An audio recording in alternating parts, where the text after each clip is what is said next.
बड़ी खबर और जम्मू कश्मीर पुलिस की एक बड़ी सफलता। गटारू हत्याकांड का मुख्य आरोपी हुआ गिरफ्तार। जम्मू कश्मीर पुलिस ने सुमित जंडियाल उर्फ गटारू हत्याकांड की गुत्थी को सुलझा लिया है। 8 लोग पहले पकड़े गए थे। कल रात को जो मुख्य साजिश करता है, जिसने ये हत्याकांड करवाया था, वो भी अब पुलिस की गिरफ्त में है। आपको पूरी डिटेल देते हैं कि जम्मू कश्मीर पुलिस के हाथ एक बड़ी सफलता लगी है। गटारू हत्याकांड लगभग सुलझ चुका है, क्योंकि 3 शूटर पहले ही दिल्ली पुलिस का क्राइम सेल और जम्मू कश्मीर पुलिस के जॉइंट ऑपरेशन में पकड़े गए थे। 2 उनके सहयोगियों को भी पकड़ा गया था। 5 लोगों की गिरफ्तारी वहां से हुई थी। 2 लोग पहले दिन से ही पकड़े गए थे, जिन्होंने रैकी की थी और इनको सपोर्ट की थी। और फिर कल रात को एक बड़ी सफलता जम्मू कश्मीर पुलिस को मिली और जो गटारू हत्याकांड का मुख्य साजिश करता था, जिसका नाम करणजीत उर्फ गुग्गू है, उसे भी पकड़ लिया गया है। आपको बता दें कि जम्मू कश्मीर पुलिस ने कल इन 5 आरोपियों को कोर्ट में पेश किया था। 5 दिन की पुलिस रिमांड मिली थी और रिमांड के बाद पहले दिन ही एक बड़ी सफलता, पुलिस ने इस हत्याकांड के मुख्य आरोपी करणजीत सिंह उर्फ गुग्गू को गिरफ्तार कर लिया है।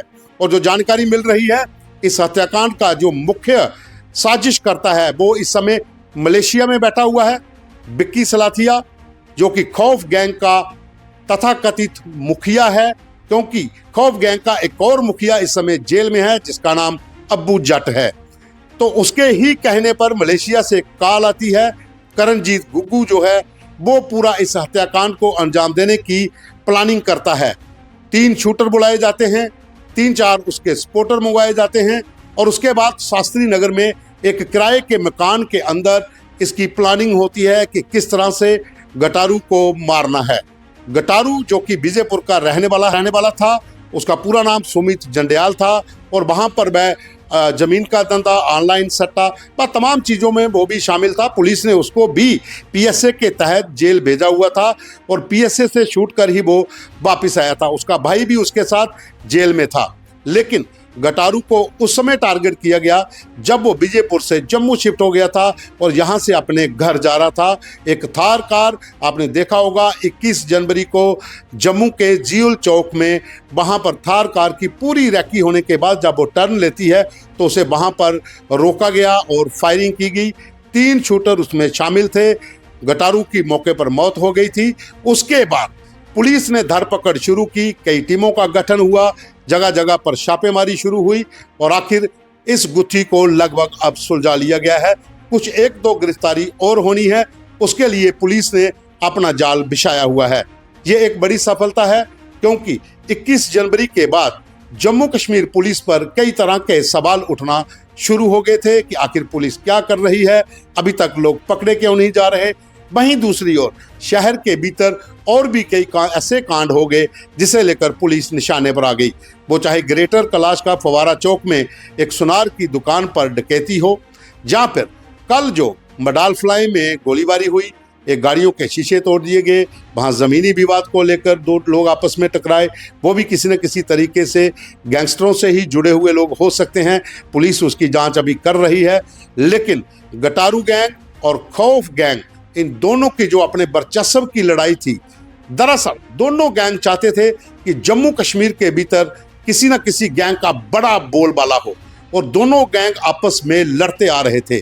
और इसी के चलते रामगढ़ में पहले अक्षय की हत्या होती है, उसके बाद 2-3-4 जगह पर और ऐसे गोलीकांड होते हैं, लोगों को मारा जाता है, फिर एक दूसरा का नाम चलता है। कभी खौफ गैंग का नाम आता है, कभी रमन का गैंग का नाम आता है, कभी गटारू गैंग का नाम आता है। तो ये लोग जो उनसे जुड़े हुए थे, वो अपने वर्चस्व के लिए एक दूसरे पर टारगेट करना शुरू हो गए थे। और ये कहानी जो है, ये 2022 में शुरू हुई थी, जैसा हम एक बार पहले आपको बता चुके हैं। और इसमें तब सबसे ज़्यादा खतरनाक मोड़ आया जब शुन्नू जो कि अक्षय मर्डर केस में शामिल था। वो जब कठुआ जीएमसी पहुंचा था तो एक मुठभेड़ में उसको मार गिराया था पुलिस ने, लेकिन वहां पर एक पीएसआई दीपक शर्मा भी बलिदान हुए थे। उसके बाद ही पुलिस के रडार पर ये तमाम गैंग आ गए थे, लेकिन खौफ जो गैंग था वो सोशल मीडिया का इस्तेमाल करके गटारू को कई बार धमकियां दे चुका था।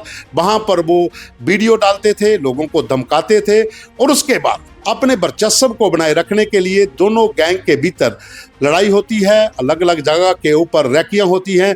आखिर गटारू का इनके शिकार हो जाता है और उनकी पूरी रैकी जो टीम ने की थी तो जीवल में उसकी हत्या कर दी जाती है। और उसके बाद पूरी प्लानिंग होती है कि इनको कैसे पकड़ना है। अब पुलिस को सफलता मिल चुकी है। 5 लोग दिल्ली से पकड़ के लाए थे, 2 लोग पहले पकड़े गए थे, और कल करणजीत गुग्गू को भी पकड़ लिया गया। हालांकि गुग्गू पर कई मामले, आपराधिक मामले दर्ज हैं, वो चाहे मीरा साहब पुलिस स्टेशन हो, आरसपुरा पुलिस स्टेशन हो। पहले उसको गिरफ्तार किया गया था, नाबालिग होने के चलते जमानत मिल गई थी, जेल से छूट कर आया था।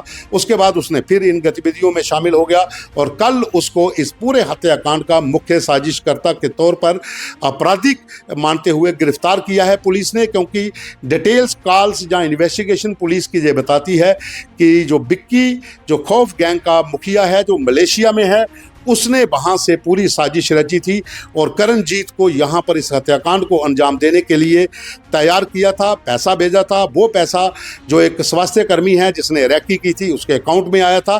तमाम पहलू पुलिस ने जांच किए। उसके बाद पुलिस को एक बड़ी सफलता मिली और करणजीत गुग्गू को गिरफ्तार कर लिया। अब जो जानकारी मिल रही है कि हो सकता है आज या कल में पुलिस एक पत्रकार वार्ता करे, वहां पर इन लोगों को भी सामने लाया जाए और इस पूरे हत्याकांड की गुत्थी कैसे सुलझी है वो पुलिस पूरी डिटेल के साथ बताएगी। अभी के लिए बस इतना ही। धन्यवाद।